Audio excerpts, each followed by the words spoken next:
Mr. President, I'm delighted to welcome you and Mrs. Trump to Buckingham Palace this evening, just 12 months after our first meeting at Windsor. Visits by American presidents always remind us of the close and long-standing friendship between the United Kingdom and the United States. And I'm so glad that we have another opportunity to demonstrate the immense importance that both our countries attach to our relationship. In the coming days, you will see some of our most treasured historical buildings, speak to the business leaders whose expertise and innovation drive our economies, and meet members of our armed services, past and present. You will also travel to Portsmouth and Normandy to commemorate the 75th anniversary of D-Day. On that day, and on many occasions since, the armed forces of both our countries fought side by side to defend our cherished values of liberty and democracy.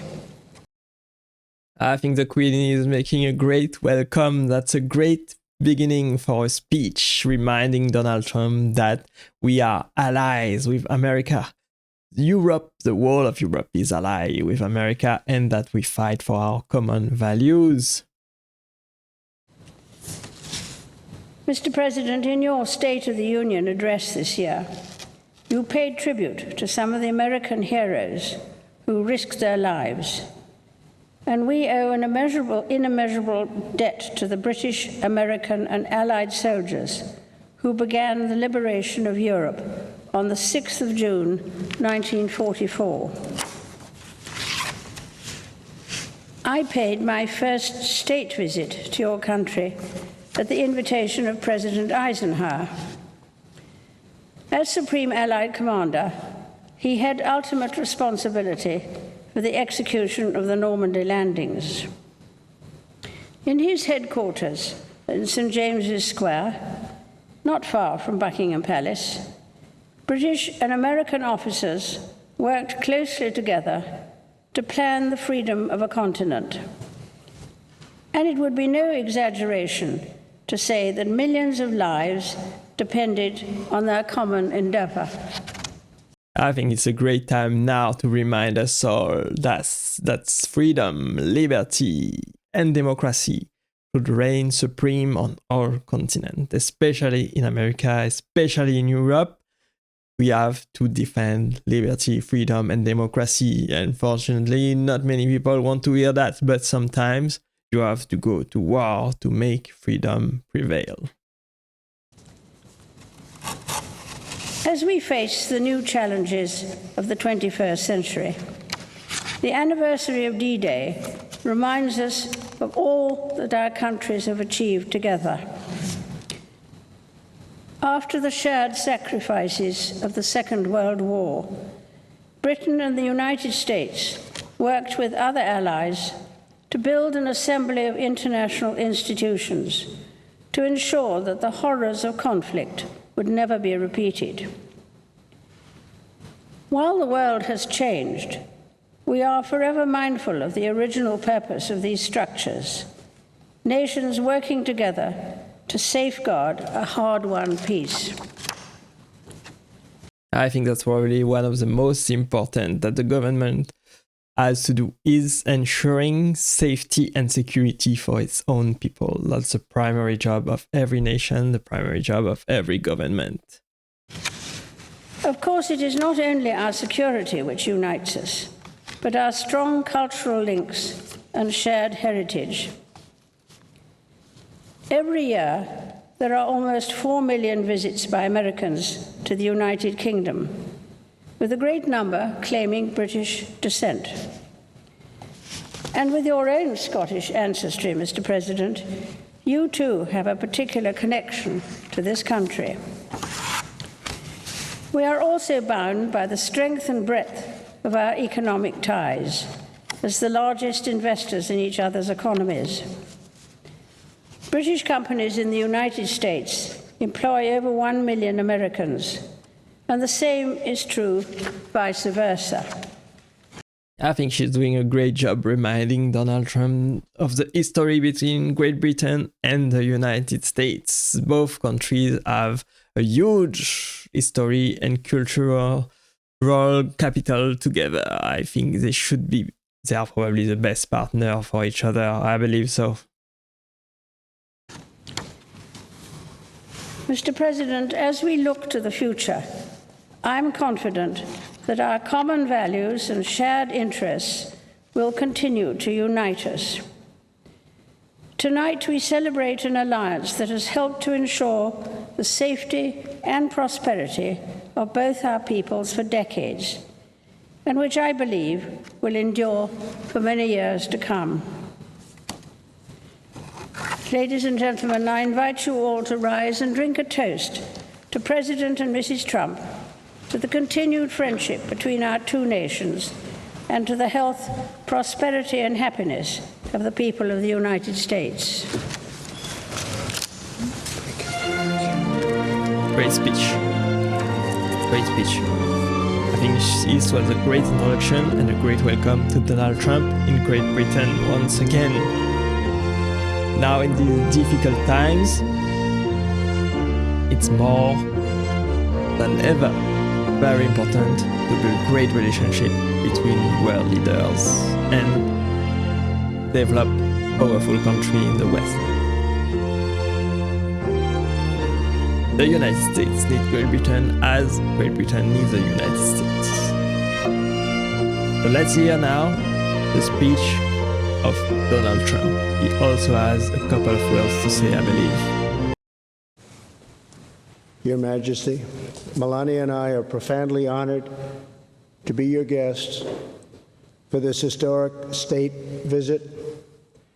Thank you for your warm welcome, for this beautiful weather, your gracious hospitality, and Your Majesty's nearly 7 decades of treasured friendship with the United States of America.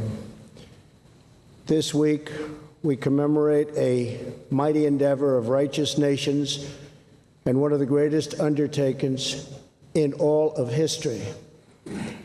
75 years ago, more than 150,000 Allied troops were preparing on this island to parachute into France, storm the beaches of Normandy, and win back our civilization.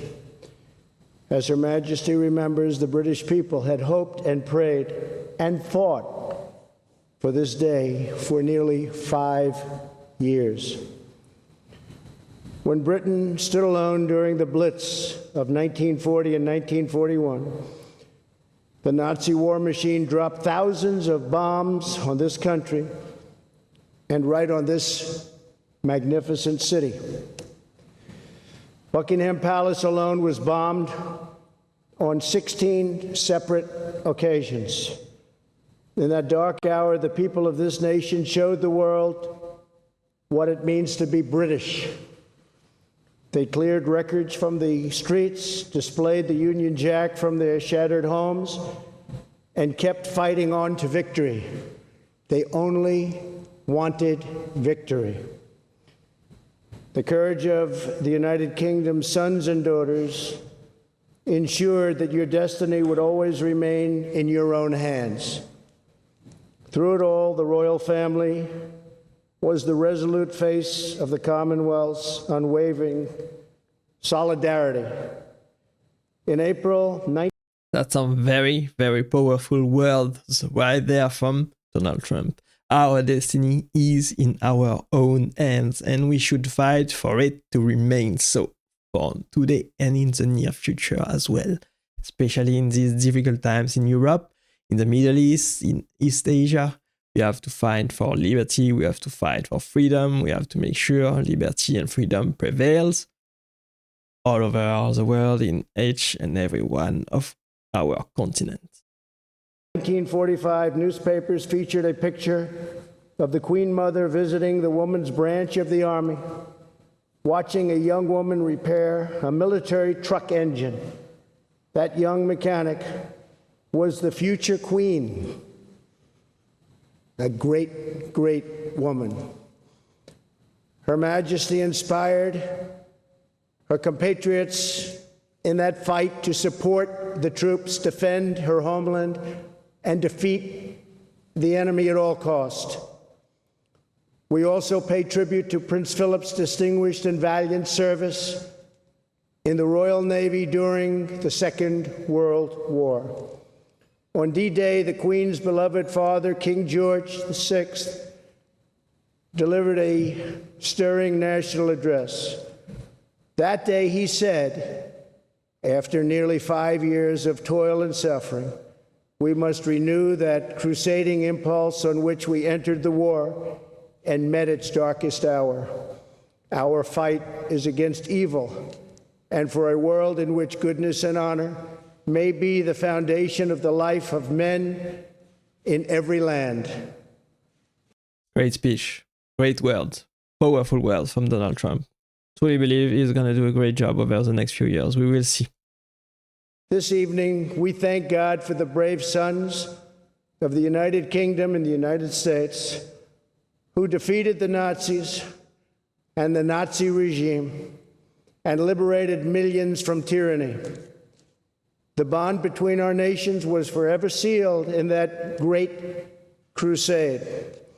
As we honor our shared victory and heritage, we affirm the common values that will unite us long into the future: freedom, sovereignty, self-determination, the rule of law, and reverence for the rights given to us by Almighty God. From the Second World War to today, Her Majesty has stood as a constant symbol of these priceless traditions. She has embodied the spirit of dignity, duty, and patriotism that beats proudly in every British heart.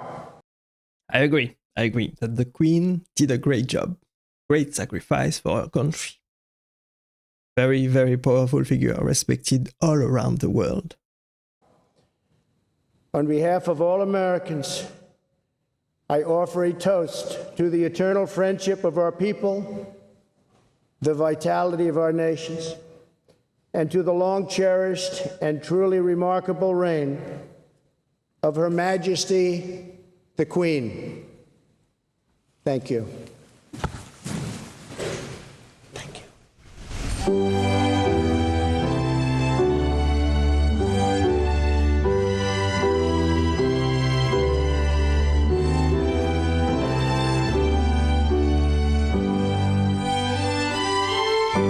Very, very beautiful ceremony right there. Great speech from both the Queen and Donald Trump. I think it was interesting to see, interesting to watch. Very, very insightful, and to remind us of what we fight for, what common value we share together between the US, Britain, and the rest of Europe. I think we should definitely come closer together, build a great relationship with our countries, and make sure that we preserve our values, our freedom, our destiny, our freedom to choose how we live our lives, and not let anything come in our way.